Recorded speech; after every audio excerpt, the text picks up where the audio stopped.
अस्सलामु अलैकुम वरहमतुल्लाहि वबरकातुहू। उम्मीद करते हैं आप सब लोग खैरियत से होंगे। ऐसे ही सच्चे किस्से सुनने के लिए मेरे चैनल को सब्सक्राइब ज़रूर करें। आज सुनते हैं एक फ़कीर की खुदकुशी। एक नौजवान लड़की होटल में खाना खाने गई। वो अपने टेबल पर अकेली बैठी हुई थी कि अचानक उसकी नज़र खिड़की की बाहर एक फ़कीर पर पड़ी। उस फ़कीर को देखकर ऐसा लग रहा था कि जैसे वो बेचारा बेघर है और उसी फुटपाथ पर रहता है। थोड़ी देर के बाद उस फ़कीर ने अपनी जेब से भीख में मिले कुछ सिक्के निकाले और उन्हें गिनने लगा। सिक्के गिनने के बाद वो फ़कीर अपनी जगह से उठा और उस होटल के दरवाजे के पास आकर खड़ा हो गया। उसने वेटर को बुलाकर खाने का ऑर्डर दिया। वेटर ने कहा, ए फ़कीर, भाग जा यहाँ से, तेरी औकात नहीं कि तू इस होटल में खाना खा सके। वो फ़कीर बेबस होकर हालत में थोड़ी देर वहाँ खड़ा रहा।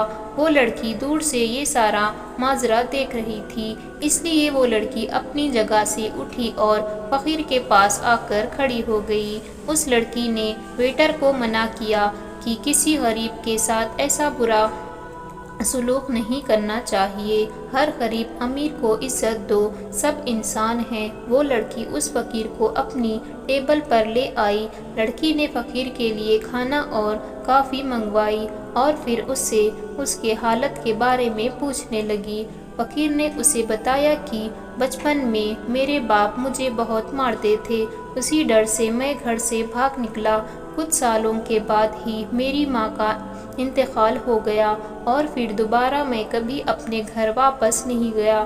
फ़कीर ने बताया कि मैं बचपन से आज तक छोटे मोटे काम करता आया हूँ, लेकिन महंगाई और गरीबी ने मेरी ये हालत बना दी है कि मैं लोगों के सामने हाथ फैलाता हूँ और उसने एक एक रुपया मांगता हूँ। मैंने नौकरी तलाश करने की बहुत कोशिश की, लेकिन मेरी हालत देखकर कोई मुझे नौकरी देने के लिए तैयार ही नहीं हुआ।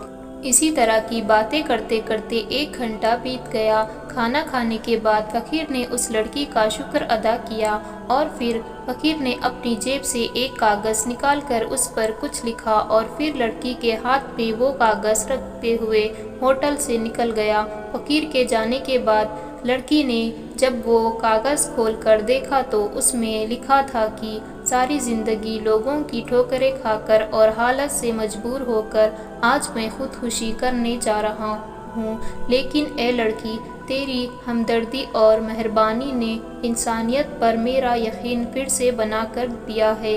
अल्लाह तुझे इसका बेहतर बदला दे। ये पढ़कर उस लड़की की आंखों में खुशी के आंसू आ गए और फिर वो लड़की काफ़ी देर तक उस फ़कीर के दिए हुए कागज़ को भीगी आंखों के साथ पढ़ती रही। तो दोस्तों, इस किस्से से हमें ये सीखने को मिला है कि हमारी एक छोटी सी नेकी किसी की ज़िंदगी बचाने या बदलाने का ज़रिया बन सकती है। नेकियां करने में कभी पीछे ना हटे। अल्लाह हमें इसका अज्र देगा। अल्लाह हाफिज़।